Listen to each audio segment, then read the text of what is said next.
special now, but you got a soul to say. I just been cooking that new. I'm about to drop in a few. Think if I call it the great, the people gon' call it the truth.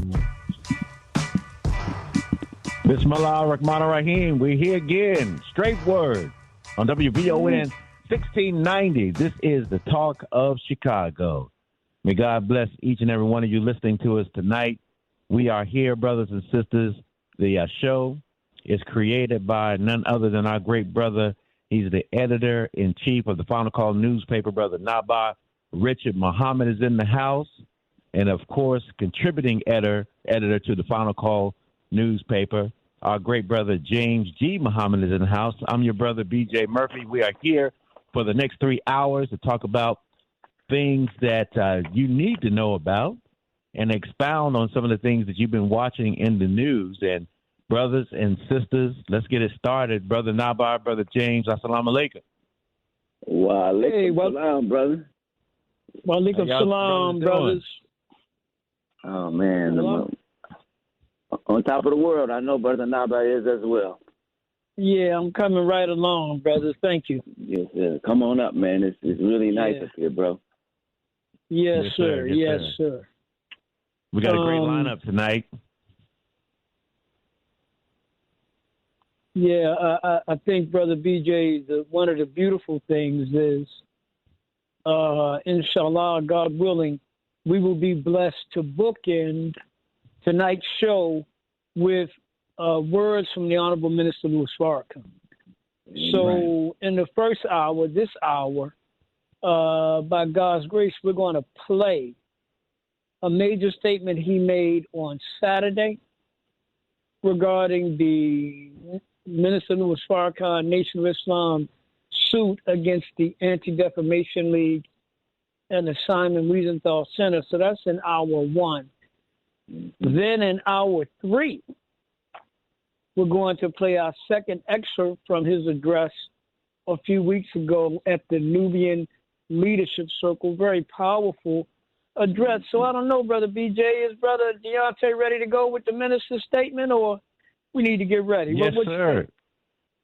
Yeah, we're ready to roll, bro. Ready to go. All right, well, let's rock on then. Ready, bro. Hey, this is the Honorable Minister Louis Farrakhan's statement on Saturday. Please listen carefully. Honorable Elijah Muhammad, the eternal leader of the Nation of Islam, and that great preacher of freedom, justice, and equality to the black man and woman of America, to the black man and woman in the Caribbean, in Central and South America, in Africa, in the Isles of the Pacific, and to our brown and red and yellow brothers and sisters, wherever you are. This message is for you. On the 28th anniversary of the Million Man March, October 16th,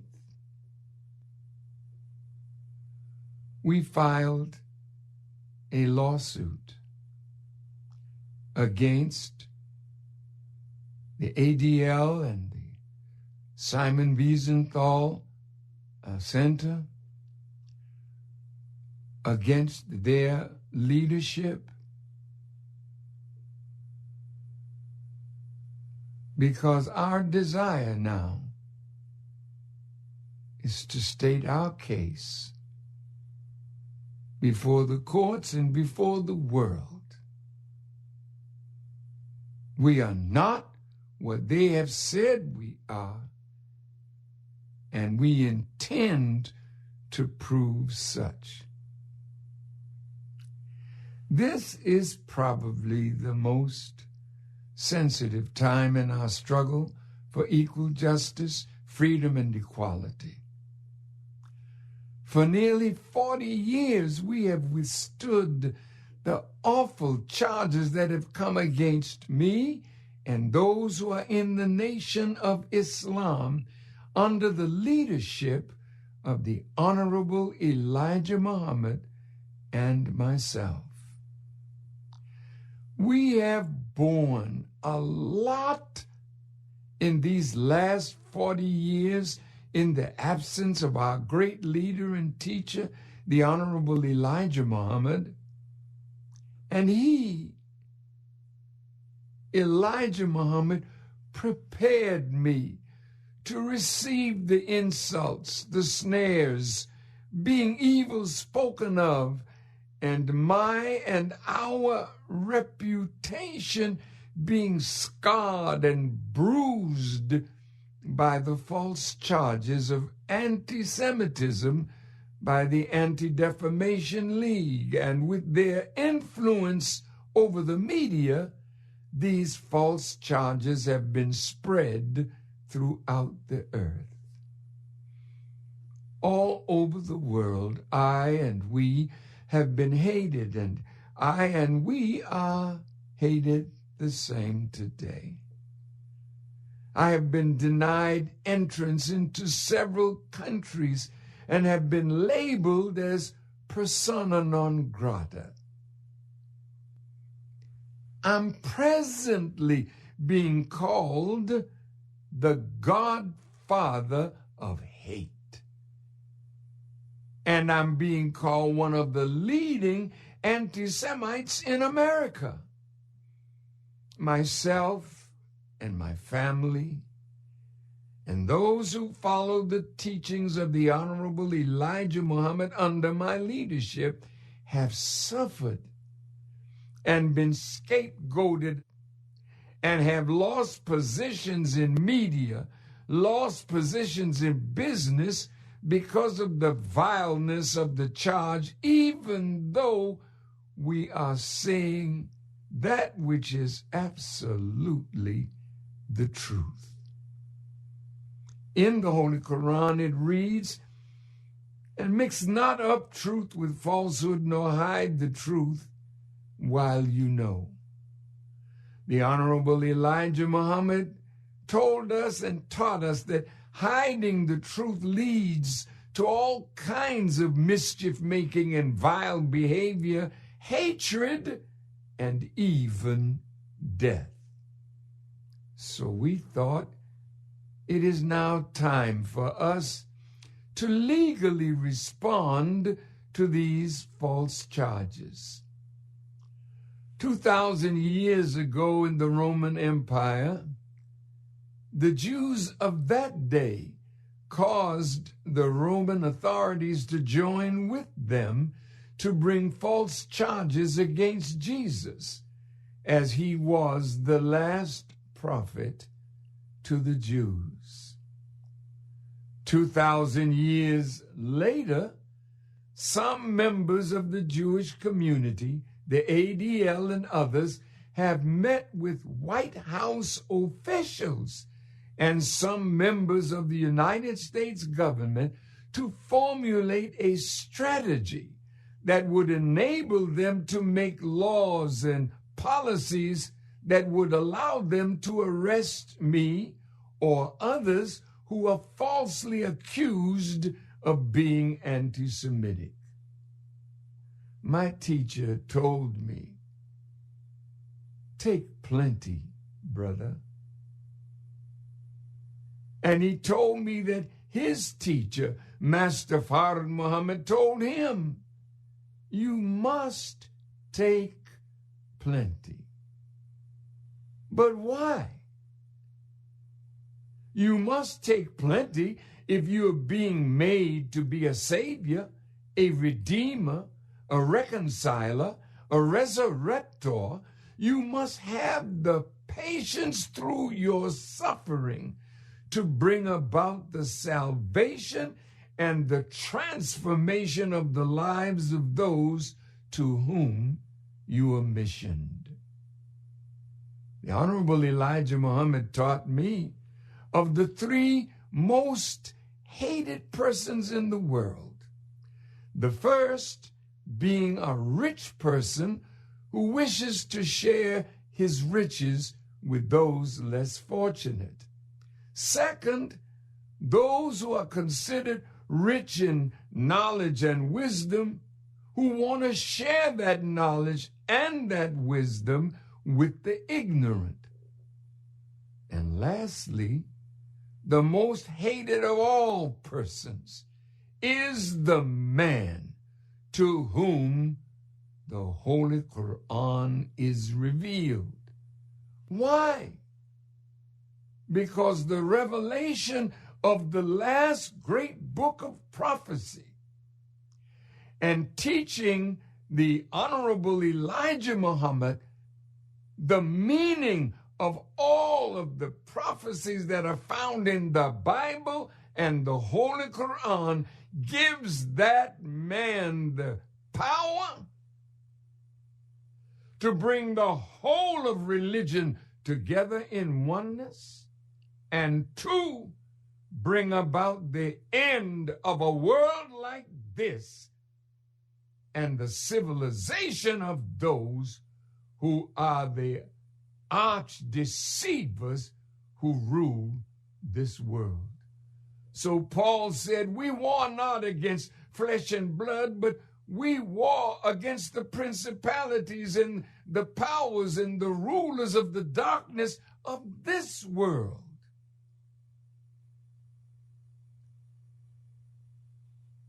I am a follower of such a man, the Honorable Elijah Muhammad, who was taught the meaning of all of the prophecies found in the Bible and Holy Quran.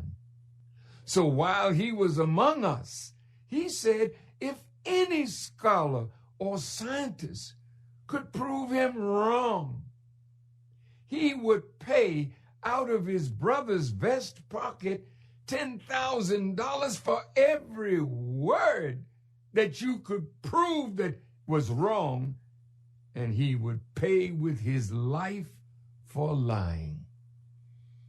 As his student, whom he sat in his seat in July of 1972 and anointed me and commissioned me to make his great commission known, I issue the same challenge. If you can prove me to be a liar in my recitation of his teachings and my understanding of what he said to me when he brought me to the great wheel in 1985, if you can prove me to be a liar, you don't have to try to kill me. I will be willing to pay with my life for such. When we saw that the ADL and others have joined with the U.S. government to produce a legal justification for punishment of anyone who is so charged as being a hater of the Jewish people and an anti-Semite, we decided to bring a lawsuit, which we filed on Monday, October 16th, the 28th anniversary of the Million Man March. We summoned the lawyers in the Nation of Islam who have also suffered by just being attached to me and the nation. But suffering is what we all have done. Yet, you cannot prove that anyone who is a follower of the Honorable Elijah Muhammad under my leadership has ever done anything of hatred toward the community of Jewish people, white people, any people.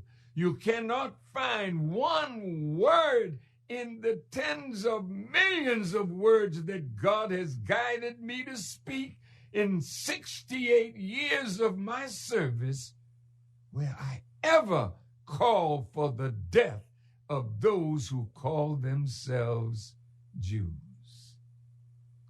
Even though my phones may be tapped and my house may be tapped, and you've heard my private conversations, my conversations at the dinner table, and you've even heard me praying. But you cannot find me even praying like David did for the death of his enemies. David, who is the sign of the promised Messiah. Boy, I have thought about such prayers, but I have never uttered them, because I, like the God I serve, do not take pleasure in God's killing of the people who are sinful, or us for our sins. My teacher, Elijah Muhammad, taught me that he came to save us from our sins. And he added the sins of white people that we have been nurtured under, an iniquitous people who have made us into themselves. And this is our reason for going before the courts, to attempt, with the help of Allah, God, to prove our innocence of such false charges, and that the guilty who charge us with their crimes are the ones who should suffer the punishment of judgment, because they lie. They lie on a good man who has never been arrested, never condemned as being a liar, never done anyone evil, and you wish death for me and for those who follow me. So we think the time is right. We've taken a plenty, and you cannot find us calling for the death of any Jewish person, harming one hair on their head, putting a swastika on any synagogue, or walking in protest at their stores and businesses, asking people not to trade with them. But this they have done to us. So we say, enough is enough. So we have chosen to bring this action before the courts and also before the people of America and the world. Jesus, in his Sermon on the Mount, found in Matthew 5:11 and 12, blessed are ye when men shall revile you and persecute you and say all manner of evil against you falsely for my sake. Rejoice and be exceedingly glad, for great is your reward in heaven, for so persecuted they the prophets which were before you. And it was my brother, Dr. Martin Luther King Jr., who said, undeserved suffering is redemptive. And so we have paid the price to be looked upon as saviors and redeemers of our people and correctors of the awful condition that we have been placed in by our enemies. So if you would like to read the complaint and the exhibits that we have submitted to the court, please use the QR code that appears on the screen and get the full transcript of the complaint and the many pages of documents that support the charge that we have made. And then share it with your family and your friends. And don't ever worry about what the outcome is going to be, because truth, crushed to the earth, will rise again. Thank you for listening, and may Allah bless each of you with the light of understanding as I greet you in peace. Assalamu alaikum, peace be unto you. Wow. So, brothers and sisters, you just heard, brothers and sisters, a statement from the Honorable Minister Louis Farrakhan that he gave on Saturday. You can go now to NOI.org if you'd like to hear it again. And as he said, you can get the complaint for the lawsuit and all of the supporting documents. Go to NOI.org. You can also go to finalcall.com.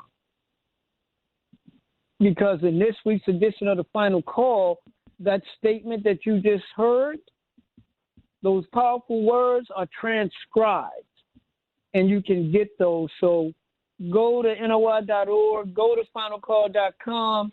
We encourage you to get the full complaint, to get the minister's transcript of his statement, and then the transcript related to the lawsuit. And we thank you, brothers and sisters, for listening. And we thank the minister for the honor of being able to present his words tonight. But wait, there's more. We plan to bookend tonight. We got the first one, right? That's the minister's statement in our first hour. In our third hour, we plan on presenting part 2 of our excerpts from the minister's message to the Nubian Leadership Circle. You don't want to miss that, so don't hang up. Don't go nowhere. Stay right here with us. And this beautiful edition of the Final Call, which came off press today, has other really exciting, powerful news. This is why you need to really support and read the Final Call. And there is a QR code in the Final Call that you can just scan it with your mobile device, and it'll take you right to the complaint and the exhibits submitted to the court regarding the lawsuit filed by the Nation of Islam and the Honorable Minister Louis Farrakhan against the Anti-Defamation League, ADL, and the Simon Wiesenthal Center for violations of his constitutional rights and defamation. So you can go to Final Call when you get the paper, and you can go to NOI.org/NOIVADL, and you can get the information there, okay? But in addition to that, we got some other powerful stuff, brothers. Yes, sir. In Tulsa, a weekend of events was held 13th through the 16th, where they remembered Tulsa's Greenwood Avenue Business District, right, Black Wall Street, and paid tribute to that. And that same weekend, this was the weekend of October 13th through the 16th, activities were held in commemoration of the Million Man March. So the observances were also held in other locations around the country. But Tulsa's participants, they opened their weekend with a meet and greet, followed on Saturday, October 14th, by black motorcycle clubs touring historically black towns in and around the Tulsa area. Mm-hmm. Also now, check this out. So events ended on Sunday, October 15th at the Greenwood Convention Center, where people were able to hear local presentations on the value of black unity, and it closed with the national broadcast of a message by the Honorable Minister Louis Farrakhan's National Assistant Minister, Minister Ismail Muhammad. He delivered the keynote address, Atonement and the Great War. This was webcast live from Mosque Maryam. This is what Student Minister Jamal Ali Muhammad, who is the local coordinator for the study group in Tulsa, Oklahoma, said. He said every speaker that came up was talking about atonement and reconciliation and our abilities to unite as a people. The message was received very well from the audience. Everybody was locked in. when they came in from outside, they were really interested in what was taking place on that screen, because what was taking place was powerful. It was actually grabbing them. This is Student Minister Jamal Ali Muhammad talking about Brother Minister Ishmael's message. Brother, what do you think of that kind of news? Do we need that kind of news today? Brother, we need that. Mm-hmm. Yeah, we need that. Now, I was saying, you know, that's my favorite subject is atonement, brother. I mean, anytime we can get in front of our people and talk about the 8 steps of atonement, because that is the healing for our community. And we got to do a better job of spreading that message. 28 years later, it's more relevant today than it ever has been. So I'm just urging all of us that believe in the message, that know the message. Let's get out here in front of our people, present these 8 steps, and begin the healing of our community. Mm-hmm. Yeah, and I would add that Student Minister Ishmael Muhammad taking on the great task of delivering that keynote message that is normally delivered by the Honorable Minister Louis Farrakhan.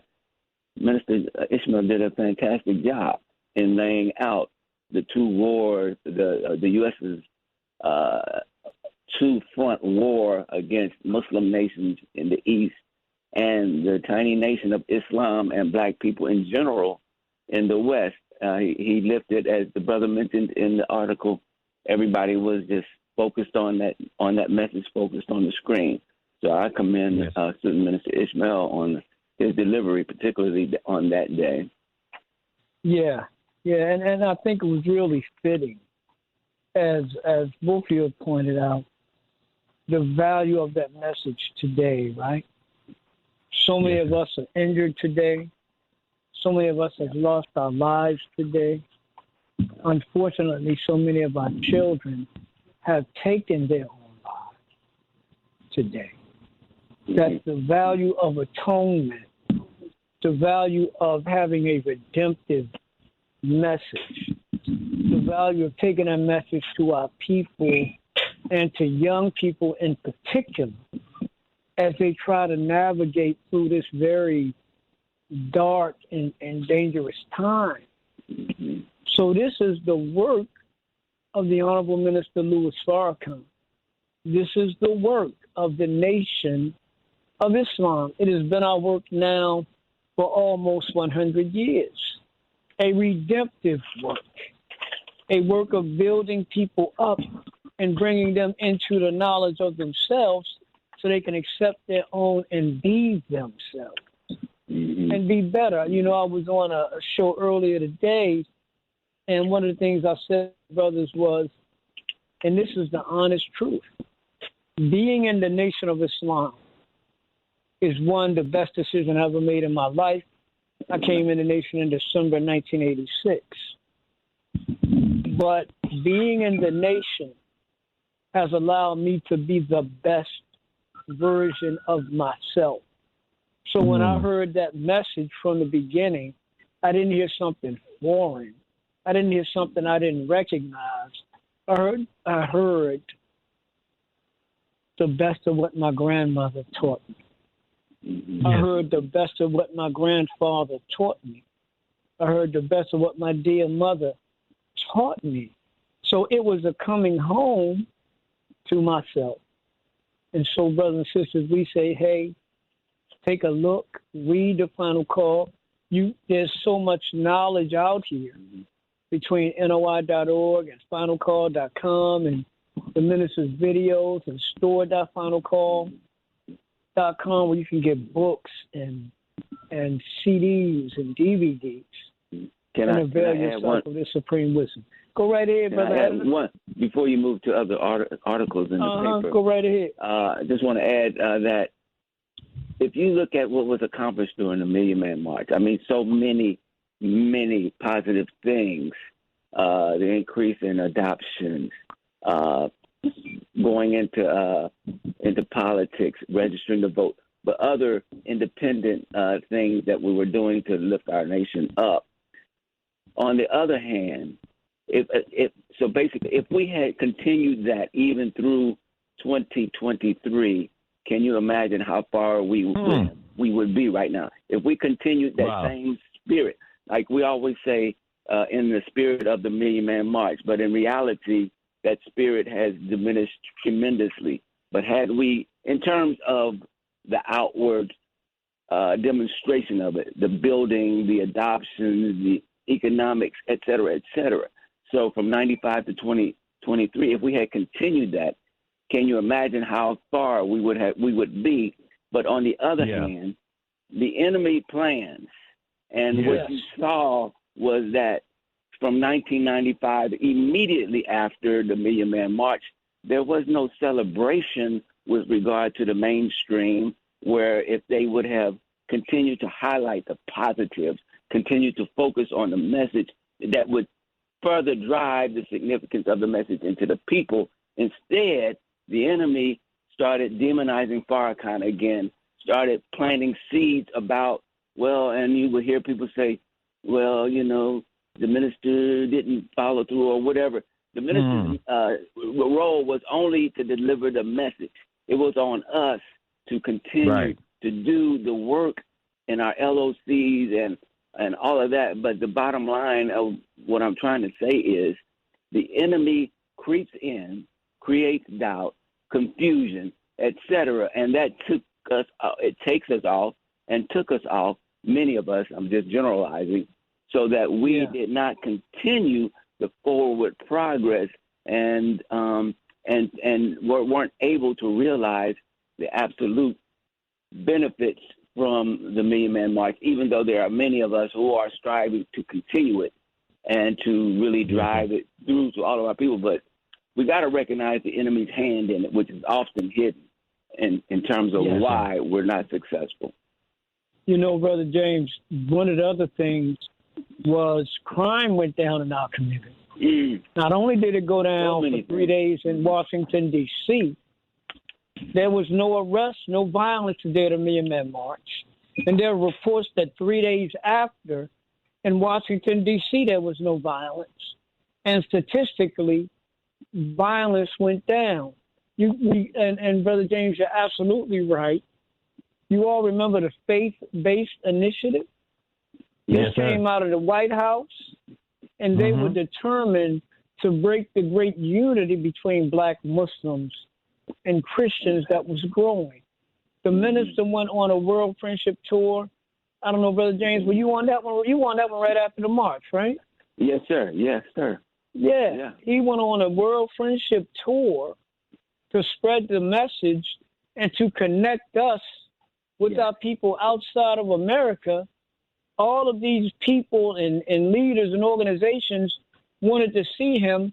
The enemy called it cavorting with dictators. Yeah, exactly. And many of our own people were angry because they thought that Louis Farrakhan would go mainstream. They thought that somehow or another he would curry favor with the enemy. I'm sorry, but that's the work of Negroes. To curry favor with the enemy and to become acceptable and to have a victory and then turn that victory over to the enemy? How can a man who started with nothing but a word, and the minister said when the words he wanted to take 1 million men in Washington, D.C. came out of his mouth, he wanted to call them back, but he couldn't. There was no money when he said it. There was no organization when he said it. It was said that it would not happen. The media demanded that he literally bring 1 million people to Washington, D.C. And I remember the Washington Post very clearly said it was basically an impossibility because that would mean 1 out of every 11 black men in America would have to be in the same place at the same time on a Monday. On a Monday, where the men were told to pay your own way. We can't talk atonement, reconciliation, and responsibility and not be responsible. There were men that hadn't been involved in the lives of their children that came to the mothers of their children and asked if they could take their sons to the Million Man March. You know, these beautiful black women said yes. You know, the black women supported the march. Dr. Dorothy Height, the mother of the march, Mother Tanetta Muhammad, spoke at the march. The great Dr. Betty Shabazz, the wife of Malcolm X, spoke at the march. Maya Angelou spoke at the march. Rosa Parks was highlighted at the march. Queen Mother Moore was highlighted at the march. Many women spoke at the march. So now we've had 28 anniversaries. I say let's look forward to something big on the 30th. Wouldn't it be nice if we could do something big on the 30th and celebrate not just what happened 30 years ago, but what we've done in recent years, like the last 2, 3, 4, 5, because there's been a resurgence in trying to bring this back. But brothers and sisters, the enemy is always at work, and I just have to say this. Mm-hmm. The major civil rights organizations nationally did not support the Million Man March. I don't care what you read today. It seems like it was a picnic and everybody got together and Farrakhan said a few words. No. You had the National Black Baptist Convention condemn the march. Most of the major preachers condemned the march. But you know what it was? It was people like Reverend James Demas in Chicago, the little quote-unquote preachers that saw the value, and they refused to ignore it, and they worked so hard. The Reverend Al Sampson in Chicago, another one, not the biggest congregation, but big in spirit, big in faith. The late organizer, Dr. Conrad Worrell, National Black United Front. Black Radio was involved. BT was then owned by Robert Johnson, who took out an ad in the USA Today promoting the march. Black Radio was involved, real black radio, not the madness that we see so much today. Black media was involved, people like the late, great writer, editor, George Curry. So we look back, like in the tradition of the Sankofa bird, we look back so that we can go forward. But those beautiful lessons and those beautiful principles are all there for us to access today. Yeah. And can I add one other piece? Yes, sir. Was that you? Okay. You mentioned, Brother Nava, the words that they printed in the press that Farrakhan was, quote unquote, cavorting with dictators.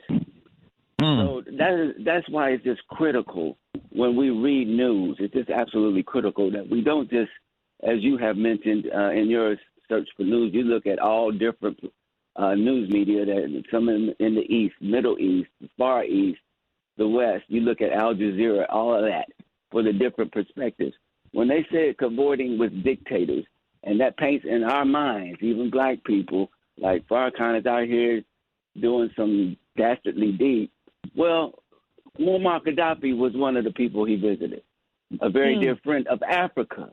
Now, when you're in there's a Quranic verse that says, when an unrighteous man brings you news, look carefully into it, lest you harm a people unaware, or, you harm a people that you really didn't intend to harm.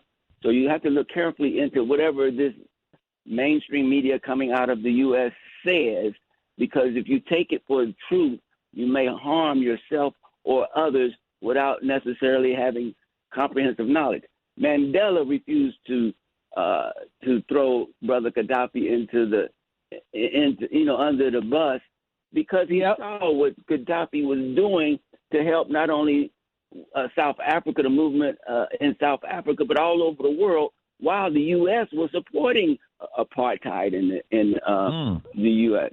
In Africa. Mandela supported the Palestinians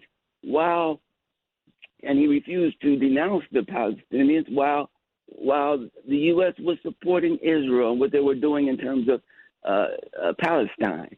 So we have to look into this stuff, because we just take what they say for granted and we harm ourselves. The last thing I also mentioned is I was listening to Dr. Boyce Watkins, one of his podcasts, and what he said kind of demonstrated it. He was talking about the lawsuit and how happy he was that it was filed, but then he said he has a white friend. I don't know if it was a Jewish friend. I don't think it was, but a white friend. And he mentioned it, and the white friend said, well, I think Farrakhan basically, quote unquote, was, is off his rocker or whatever.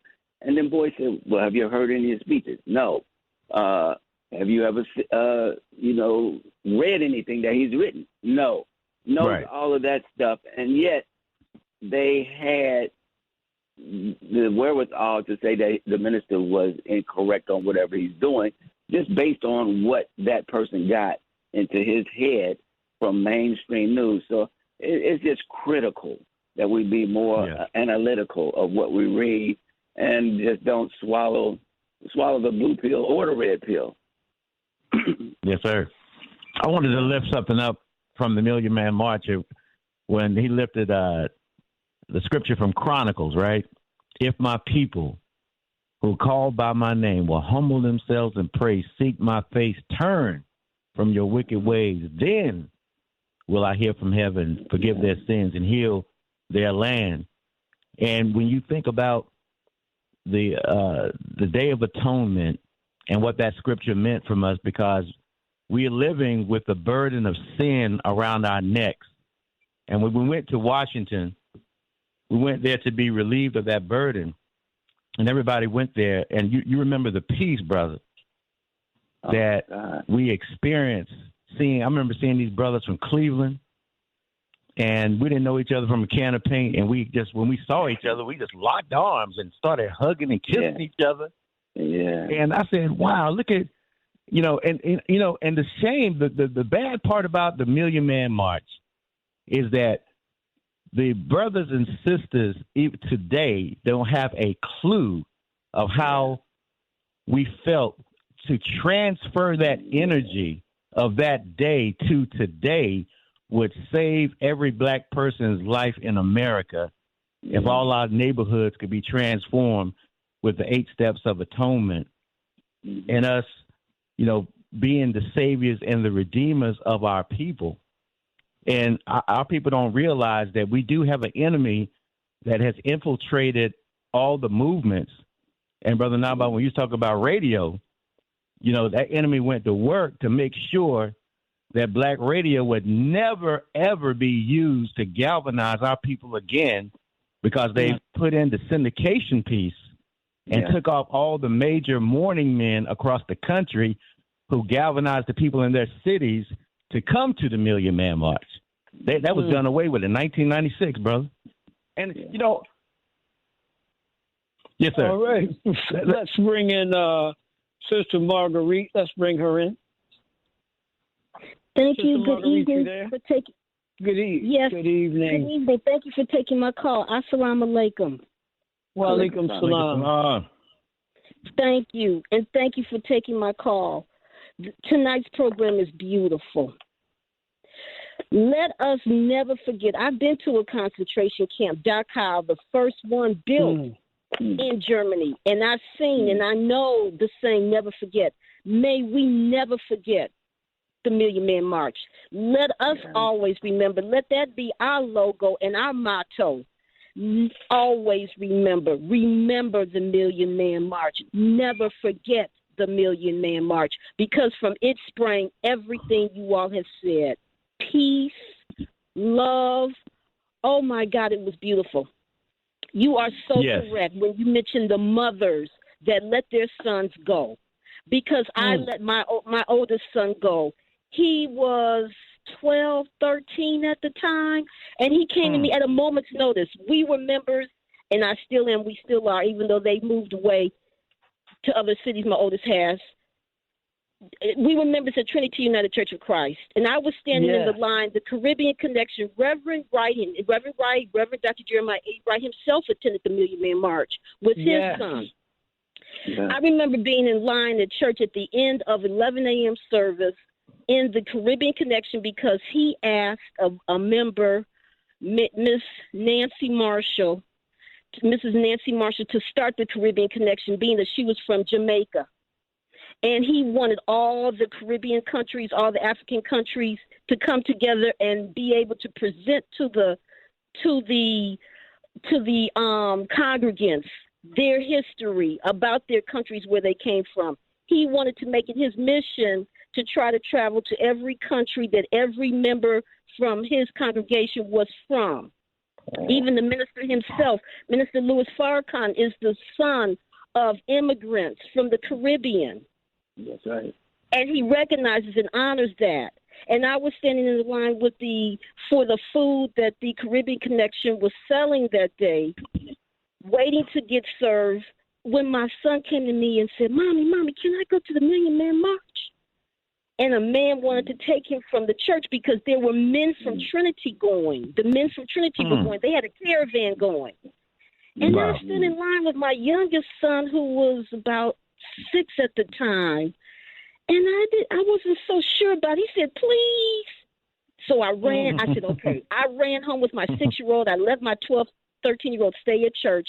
I ran home, got some items for him, toothbrushes, things like that, some personal items for him, drove back to church quickly with those items for him to travel with the men. I had to just step out on faith. Some of them I really didn't know by name, but I knew them at the church. What I did was I just went to their cars. I went to the parking lot because they were all gathered in the parking lot, and I just wrote down their license plate numbers. Yes, ma'am. And I wrote down their names and description of the car, so I at least would know when my son was in car so-and-so, license plate such and such, driven by Mr. Toles. And I stayed at church with my son because it was also Men's Day at church. And also that same week, there was a minister from Pennsylvania who preached at one of the men's programs, and he was on the magazine, the cover of Time magazine. And at that time, we were getting that magazine here at the house, and I took that magazine to him, and I said, "Here, you're on the cover," and handed it to him. And I stayed for the men's service, that 6 p.m. service, and I enjoyed it, and I just prayed because the men had taken off from Trinity, driving to Washington, D.C., and watched the services that Monday. That was a Sunday they left, and Million Man March was on a Monday. I stayed home as we were asked to with my youngest. I'm a Chicago public school teacher at the time I was, and he was a first grader. And we stayed home, and we watched the program on TV. And it was just beautiful. And to this day, my oldest is very good friends with a young man. I had read about him in Ebony magazine when he was a student at Marva Collins' school. The young man, Allende Jean-Baptiste. Yeah. Speaker at the Million Man March. Yeah, right. A judge, Lionel Jean-Baptiste. You know, to this day, those two young men met in New York years later. In the 2000s, they met in New York, and they're the best of friends to this day. Wow. They have worked on programs together. They have worked. The University of Chicago has a fellows program. They've worked together on that. Where they research on the secret, what's that when the police man people and watch people, even like Gwendolyn Brooks were being followed by the Chicago Police Department. And they looked at the records and all the information at the Carnegie Woodson Library and at the Chicago History Museum, where they have all those records on file from the Chicago Police Department, surveilling people like Mother Gwendolyn Brooks. Right. Yeah. And you know, all of us are being done the same. But no matter what Minister Louis Farrakhan did, and Reverend James Meeks, too, who passed away, God bless his soul, the minister of Park Manor Christian Church, where many of the planning meetings were held. That's right, Park Manor. That's right. James Demas, I mean. Yeah. Right. That's right, James Demas. That's right. From the big churches like Trinity United Church of Christ, where the men went, the smaller churches like Park Manor Christian Church, where I was once a member of when I left going to Trinity, but we're still all family. No matter what church we may be a member of, we're still family. We're still family. Sister Marguerite, we're one big family. I went to school with Minister Louis Farrakhan's sons at Kingwood High School. I have friends members of the Nation of Islam. Yeah, can I ask you a question real quick before we let you go? Yes. You said you were a school teacher and you didn't go to school. My question is, and we really need to follow up on this. I know you didn't go to school, right? Right, not on that Monday. day. Okay, no, right. I stayed home and watched. My question is, did you get a report when you went back on Tuesday of how many, did most of the students come that day, or did you get word from your other teachers that a lot of the students stayed home? I'm curious about that part of the day of absence, of how the impact of that was on our public schools, et cetera. You know, I didn't ask that question because at the time, I can't remember if I had a regular position or if I was substitute teaching in different schools. Okay. I didn't ask. And even with my son, supposedly, even to this day, the only allowed for absences or accepted absences in Chicago public schools for students is death or illness. Okay. And anything outside, an absence outside of that is what you call an unexcused absence. Yeah. That was just the day. I didn't even necessarily worry about his absence because for me, I didn't even consider his absence an unexcused absence. Right, because to me, there was an excuse for it. I do know people. I was just curious. I was just curious because I know it's coming up on the top of the hour, but I was just curious about that aspect of that day. I know it changed my son's life. Yes. The next day he came back. He may have come back that Tuesday. All I know is it was a miracle. It changed his life. It changed our lives, even though we stayed home and watched. My oldest son, it definitely changed his life for the better. It changed the world for the better. Now, what they do have statistics of is like what you all mentioned, the low crime rate, if there was any on those days. And that was for days and weeks and months after the Million Man March. That's right. All the attendees, the million men and more that were there. Yeah. And the places to where they went, peace be still. May we forever remember and never forget the Million Man March. And we thank God for it. Amen. Oh, Sister Marguerite, thank you so much for sharing your story and bearing witness. Art, we got 3 minutes till we get to the top of the hour. So if you can hang on, once we get through the commercials, we'll bring you in and give you time to make your statement unless you want to make a quick one. But I'd rather we hold you over to the next hour. But the beautiful thing, you know, Brother James and Brother BJ, was we declared it to be a holy day. Come on. This wasn't Juneteenth given to us by some white man. That's right. We didn't beg them for permission. We took our destiny, and we stepped forward. And I think, as Sister Marguerite said, she wasn't worried about Chicago public school policy. She like, this is excused for my son. That type of self-determination, that type of boldness. Brother BJ, we got a couple minutes. You want to take us to the top of the hour? Art, don't go nowhere. As soon as we come back, we're going to bring you on. And after Art, unless we got other callers, we'll get into the next segment, which I really want everybody to tune into. Go ahead, Brother BJ. We're going to get everybody in. We'll get everybody in because next hour, Black Men and Cancer, Fighting for Your Life. Brother Tim Muhammad and Brother Lawrence Muhammad are going to join Brother Naba and that discussion in hour number 2. And don't forget, brothers and sisters, hour number 3, we got the Honorable Minister Louis Farrakhan. We're going to play the conclusion of that message from the Nubian Leadership Circle. So don't you go nowhere. And you can donate. Give us your best donation, brothers and sisters. We thank you so much for participating last week and dropping some donations on us, showing us love. $ StraightWords on Cash App. $ StraightWords on Cash App.